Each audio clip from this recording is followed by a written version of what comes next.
Well, Jimmie Johnson was able to break a 6-race streak of failing to finish in the top 10 this past weekend in Indy. The 48 team placed third, locking themselves into the chase.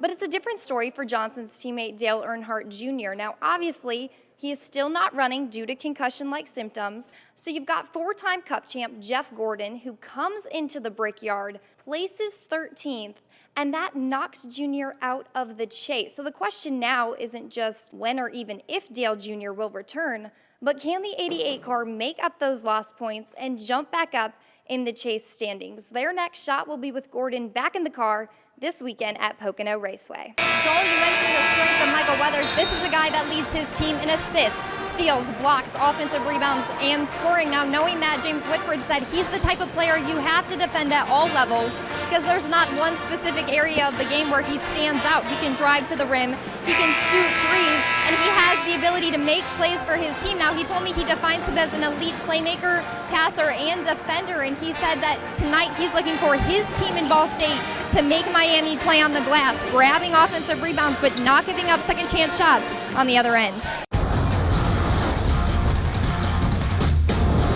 Welcome on back into NASCAR Race Hub. Let's take a look at the chase standings. Now, all the guys in yellow have won at least one race this season. Kyle Larson right there on the edge in 16th. And that could make this next page a little messy. Now, on the left, that's the current next 12, but on the right, we've thrown Chris Buescher into the mix. Coach, you had told me you didn't know if you guys would win today without a big game from Renee Bennett. We didn't see many minutes from her in the first half, so how were you able to adjust your game plan? Well, she got in foul trouble. I don't know if it's all her fault or not. Thank you, guys. Well, I talked with Ball State head coach James Whitford, and he said he's concerned about his team's ability to slow down Eastern Kentucky's offense, specifically Asante Gist and Nick Mayo, knowing how effective they are coming off of that pick and roll. Now, he said containing Mayo is going to be a team effort because he's a guy that can do it all. He can shoot the three, he can post up, and he can drive. So his plan is to have multiple guys guard him today, try and limit his team's fouls and keep Mayo off the boards. Last season, Ball State had one of the most ineffective pass rushes in the country, ranking 109th with just 17 sacks in 12 games. And in his first year as defensive coordinator for the Cardinals, Tim Doust isn't exactly sure where they went wrong. I don't know about the past, and I've taken a lot of pride in that we just gave the kids a clean slate when they came in, asked them to do what we're asking them to do with discipline and coming in with a great attitude and great effort every day.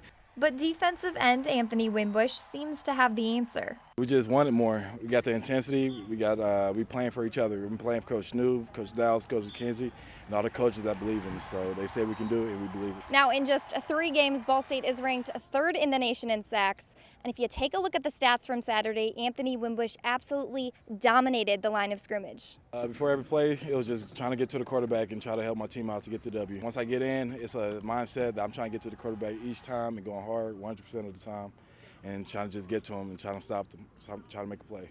And while the team already has 14 sacks this season, Dow still sees one specific area of the game the defense can improve upon. Well, every week the big play has gotten us. Let's go to Amanda real quick. Well, Shelby, you had mentioned that Ryan Patterson said he wants Carmen Grandi to drive into the basket more. Well, I talked with Brady Selly, and he told me that over the summer, he and his staff made the decision to put the ball in her hands more this season. He said he's a big trust guy, so once you can earn that with him, you're the player he wants to have control of the ball. And he said, at the beginning of the season, his players would get a rebound and they would try to take the ball up themselves. Well, now they grab it, and they're looking to outlet it right to Grande. They want to get it to her because they know she has the ability to get the ball right back to them, and we've been seeing that in the play she's had so far.